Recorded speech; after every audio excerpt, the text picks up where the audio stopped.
नमस्कार दोस्तों, स्वागत है आपका CNS दृष्टिकोण में। हर शाम 5 बजे की तरह हम लोग फिर आपसे रूबरू हैं। आज एक और बात लेके जो जिसने हम लोगों को सोचने पे विवश किया।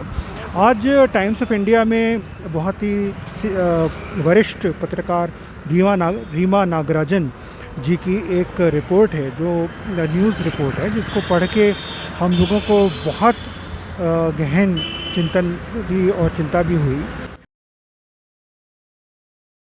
और वो ये है कि देखिए, जब भारत में 16 जनवरी 2021 को कोविड टीकाकरण शुरू हुआ था, तो सबसे शुरू में स्वास्थ्यकर्मी लोगों को प्राथमिकता दी गई। स्वास्थ्यकर्मी के साथ साथ फ्रंट लाइन वर्कर्स, जो लोग पहली पंक्ति में कोविड नियंत्रण में काम कर रहे थे, चाहे वो अन्य कर्मी हों, पुलिसकर्मी हों, और हम लोग का तो मानना है कि किसान हो, जो लोग फल बेच रहे थे, जो लोग साफ़ सफाई का काम कर रहे थे, जो लोग अन्य अनेक प्रकार की मजदूरी कर रहे थे, जो सामान हम लोगों को तक ज़रूरी सामान पहुंचा रहे थे, बहुत से लोग इस तरीके के फ्रंट लाइन वर्कर के श्रेणी में आएंगे। उन सबको प्राथमिकता दी जा रही थी कि सबसे पहले टीका इनको लगना चाहिए। आपको जान के ताज्जुब होगा कि जितने भी स्वास्थ्यकर्मी हैं पूरे भारत में, उसमें से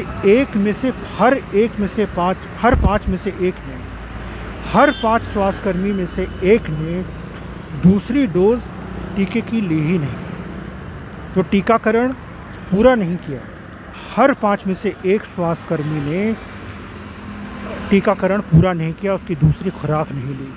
और अगर आप फ्रंट लाइन वर्कर्स, जो पहली पंक्ति के श्रमिकों को देखेंगे, तो उनमें लगभग 1/4 ने दूसरी डोज नहीं ली या टीकाकरण पूरा नहीं किया। ये बहुत चिंता की बात इसलिए है क्योंकि हम और आप जानते हैं कि अगर कोविड को नियंत्रित करना है तो अधिकांश जनता का टीकाकरण होना ज़रूरी है, जिसका मतलब है कि उसे पूरी खुराक लगी हो। ये बहुत ज़रूरी है कि पूरी खुराक लगी हो जनता को।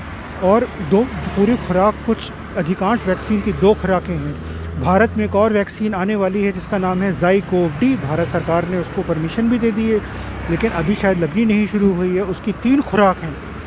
और एक और जॉनसन एंड जॉनसन जैनसन है, उसकी सिर्फ एक ही खुराक है। लेकिन अभी तक जो टीकाकरण हो रहा था ऑक्सफोर्ड एस्ट्राजेनेका से और कोवैक्सिन से, उसकी 2 खुराकें हैं। और कोवैक्सिन की शायद 28 दिन के अंतर पे लगती हैं, और ऑक्सफोर्ड को एस्ट्राजेनेका की जो टीका है, अब उसकी जो पहली और दूसरी खुराक में जो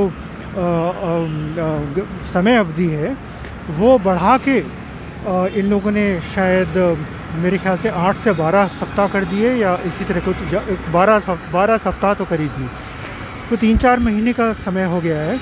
तो कहने का मतलब है कि जब तक सब लोग टीका पूरा नहीं करेंगे, आबादी का एक बहुत बड़ा भाग, 70-80% भाग, सिंगापुर की पूरी आबादी का 80% आबादी ने पूरा टीकाकरण कर लिया है। और हमारे यहाँ कुछ दिन पहले तक 10% लोगों ने, पूरे भारत में सिर्फ 10% लोगों ने किया था। उरुग्वाय है, चिले है, जहाँ पे 70% से ज़्यादा लोगों ने टीकाकरण पूरा कर लिया। बहुत से ऐसे यूरोप के देश हैं, अमेरिका है, अन्य देश हैं, जहाँ पे कनाडा है, जहाँ पे आधे से ज़्यादा जनसंख्या ने, आबादी ने पूरा टीकाकरण कर लिया है। और वहाँ पे आप देखेंगे तो नतीजा भी उन्हें मिलना शुरू हो गया, जिसका मतलब है कि जब जितने कोरोना के नए केस आते हैं, उसके अनुसार जिन देशों में टीकाकरण ज़्यादा हो गया है, पूरा टीकाकरण आबादी में, तो वहाँ पे आप देखेंगे कि जब जितने केस आते हैं, उस हिसाब से अस्पताल की ज़रूरत, ऑक्सीजन की ज़रूरत, वेंटिलेशन की ज़रूरत और मृत्यु नहीं बढ़ती। क्योंकि टीका से गंभीर परिणाम कोविड के नहीं होते हैं, या उसकी संभावना बहुत कम हो जाती है। और जिन देशों में टीकाकरण का रेट कम है, वहाँ पे जब नए केस आते हैं, तो जिस अनुपात में केस आते हैं, उसी अनुपात में अस्पताल की ज़रूरत या ऑक्सीजन की ज़रूरत, वेंटिलेशन की ज़रूरत, और उसी अनुपात में मृत्यु दर के भी बढ़ने की संभावना रहती है।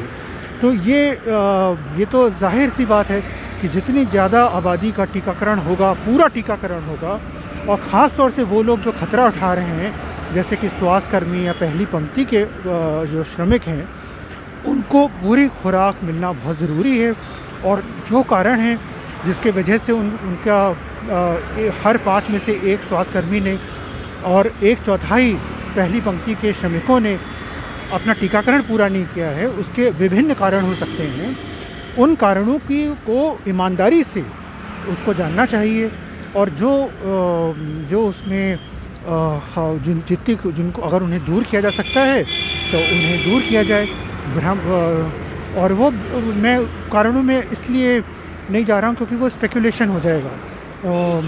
अन्य बहुत सारे प्रकार के कारण हो सकते हैं, तो उसमें मैं नहीं जा रहा हूँ। लेकिन ये बात तो तय है कि ईमानदारी से और ज़बरदस्ती करके, डरा धमका के या इस तरीके से तानाशाही से टीकाकरण कराना ये भी सही बात नहीं है। लेकिन ये बात तो तय है कि हम लोग को ये ज़रूर जानना चाहिए कि ईमानदारी से, पूरी ईमानदारी से एक प्रयास होना चाहिए कि हम लोग ये सीखें कि हर 5 में से 1 स्वास्थ्यकर्मी और 1/4 पहली पंक्ति के जो श्रमिक हैं, उन लोगों ने अपना पूरा टीकाकरण क्यों नहीं कराया, उन्होंने दूसरी खुराक क्यों नहीं ली, क्योंकि वो तो सबसे भली भांति परिचित हैं कोरोना के दुष्परिणामों से। तो उसी तरह से मैं बता दूं कि स्वास्थ्यकर्मी में करीब 1 करोड़ 3 लाख स्वास्थ्यकर्मियों ने भारत में पूरा पहली खुराक ली थी टीके की, और 1 करोड़ 3 लाख में से सिर्फ 84 लाख ने दूसरी खुराक ली। तो लगभग हर 5 में से 1 ने दूसरी खुराक नहीं ली। उसी तरीके से 1 करोड़ और 83 लाख 1 करोड़ 83 लाख पहली पंक्ति के श्रमिक थे, और उनमें से जिन्होंने पहली खुराक ली, और इनमें से सिर्फ 1 करोड़ 32 लाख 1 करोड़ 83 से 1 करोड़ 32 लाख, सिर्फ 32 लाख ने दूसरी खुराक ली, मतलब टीकाकरण पूरा किया।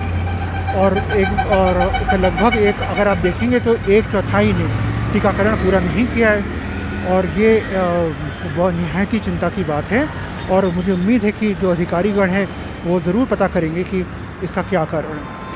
उत्तर प्रदेश में अगर आप देखें तो 96.6% स्वास्थ्यकर्मियों ने टीके की पहली खुराक ली, लेकिन जब दूसरी खुराक का नंबर आया तो सिर्फ 77% ने दूसरी खुराक ली।